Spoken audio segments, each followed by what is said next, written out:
Hello everyone, আজকে rail gate গেছিলাম। Rail gate ওটা ফুল বা জন্য আগরবাতি সাজাইল দিকে ফুরু থাকতার কথা মনে হয়ে গেছে।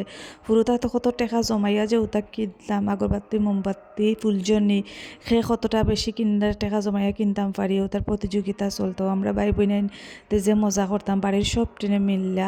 আর আমার মাছ আছে হলে বাতি চান ফললে তো ঘরের সব ডেক বাসন ফুলি লেফা ফুসা ঘর দুয়ার পরিষ্কার করা সব তা করতা। কত সোনালি অতীত আছিল। আর আমরা তো মোমবাতি জ্বালিয়া সবার রাস্তা গ্রাম চক্কর দিতাম। সবার রাত বলে বুথ ফেরত থাকে না।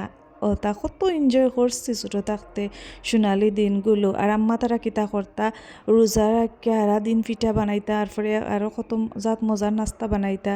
রাত্রে চাচি তারা হগরের আইতা সবার আকি আলাদা একটা আমেজ আছিল, যে মজা লাগতো, যে সুন্দর অতীত আছিল।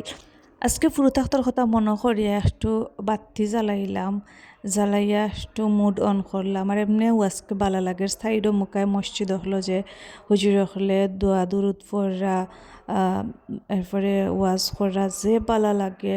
আসলে সবাই এত রাইটটা অন্য রকম ফিলিংস লাগে, অন্য লেখার একটা প্রশান্তি কাজ করে, জানার মাঝে যে শান্তি লাগে। আজকে রাতে সবর লাগে দোয়া করবা, আপনারা আমার লাগে দোয়া করবা, আমিও আপনার লাগে দোয়া করবো। আল্লাহ আমরা সবর গুনাহ মাফ করিয়া দিতা, সবর নেক দোয়া কবুল করতা, আমিন।